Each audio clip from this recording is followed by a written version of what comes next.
Good evening, students. Welcome to our channel.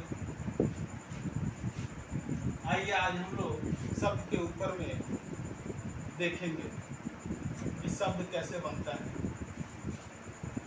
शब्द सबसे पहले जानेंगे कि शब्द होता क्या है, शब्द कैसे बनता है। एक या अनेक ध्वनियों के मेल से बने सार्थक समूह को शब्द कहते हैं। जैसे कमल, इसको कैसे देखेंगे हम लोग, क म ल, इसका वर्ण विच्छेद करेंगे तो क्या बनेगा, क हलन प्लस अ प्लस म हलन प्लस अ प्लस ल हलन प्लस अ, ये बन गया कमल। जैसे कि अनेक ध्वनियों के मेल से हमारा एक शब्द का समूह बनता है, कमल।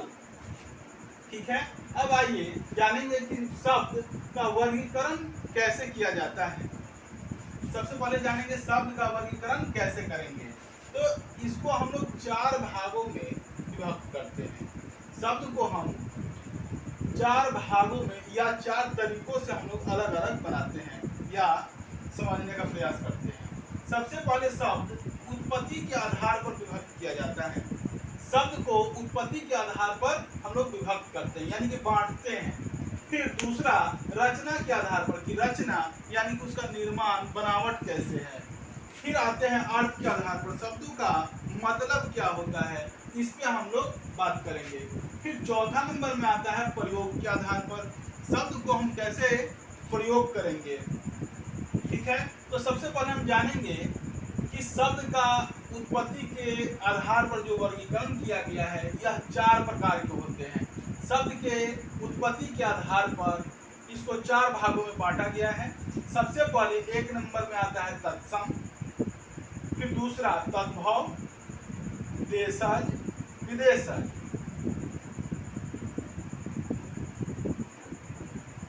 ठीक है,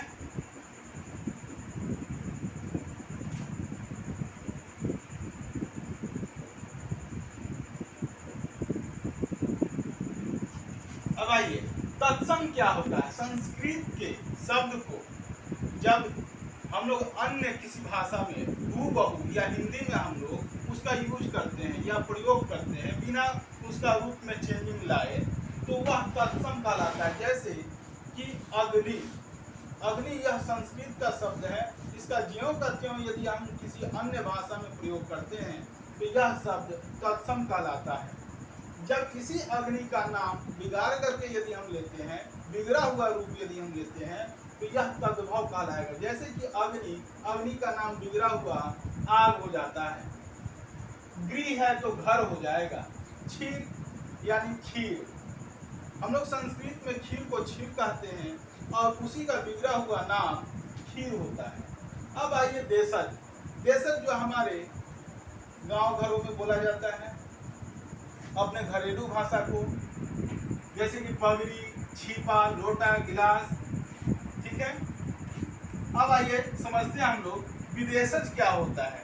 विदेश में जो भाषा यूज किया जाता है और वह भाषा हम लोग अपने देश में फिर यूज करते हैं, यानी कि विदेश से आया हुआ शब्दों का वह विदेशज शब्द कहलाता है। जैसे कि क्रिकेट, बैट, बॉल, कमीज, ये सब विदेशी भाषा है। अब आइए हम लोग चलते हैं, वीडियो ज़्यादा लंबा नहीं करेंगे, काफ़ी परेशानी हो जाएगी, बहुत बड़ा है, इसलिए थोड़ा फास्ट हम लोग देखेंगे।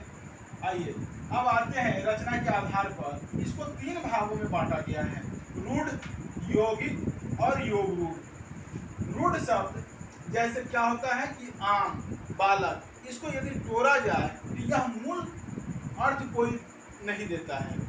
आम को यदि हम खंडित करेंगे तो कोई मतलब नहीं रह जाता है, यह नहीं टूटता है।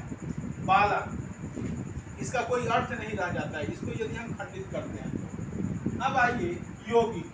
यौगिक क्या होता है कि दो शब्दों से मिलकर के यह बना होता है, जैसे कि प्रतिदिन, लेकिन दोनों को जब हम जोड़ते हैं तो सेम वह अपना अर्थ देता है कि प्रतिदिन, डेली।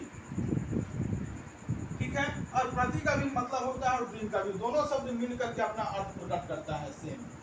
कोई चेंजिंग नहीं होता है। हिम जो आलय, हिमालय 2 शब्दों से मिलकर बना हुआ है। लेकिन वही चीज जब हम योग रूढ़ में देखते हैं तो ये भी 2 शब्द से मिलकर बनता है, लेकिन जब ही दोनों को शब्द को मिला देते हैं तो फिर यह किसी तीसरे के बारे में व्यक्त करता है, ना कि यह अपना अर्थ देता है। यह एक प्रकार का विशेष अर्थ को प्रकट करता है।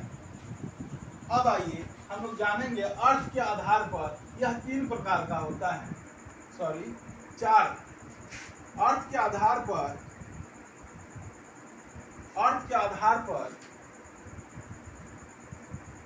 4 प्रकार के होते हैं। एकार्थक, अनेकार्थक, विपरीतार्थक, समानार्थक। एकार्थक शब्द वह होता है जिसका मतलब एक ही रहेगा, यानी कि पुस्तक जैसा फिर कोई और वर्ड नहीं है, इसके समान या इसके जैसा। ठीक है। कपड़ा बोलने का मतलब होता है केवल कपड़ा, इसका कोई समान कोई शब्द नहीं आता है। अब आइए अनेकार्थक, जिसका मतलब अनेक हो। एक शब्द के द्वारा यदि हम अन्य प्रकार के शब्दों का भी मतलब हो जाए, वैसा शब्द। जैसे कि हरि का मतलब बंदर भी होता है, मेढक भी होता है, विष्णु भी होता है, तो इसका कोई भी एक मतलब निकाला जा सकता है, इसलिए कहा गया है अनेकार्थक, अनेक अर्थ वाला शब्द। तीसरा विपरीतार्थक, यानी कि आप लोग जानते हैं विपरीतार्थक यानी कि विलोम, एक शब्द का उल्टा शब्द। जैसे कि रात का उल्टा दिन, सजीव का निर्जीव। समझ रहे होंगे आप लोग। यदि कहीं समझ में नहीं आए तो आप लोग को कमेंट बॉक्स वगैरह में लिख करके जरूर भेजें।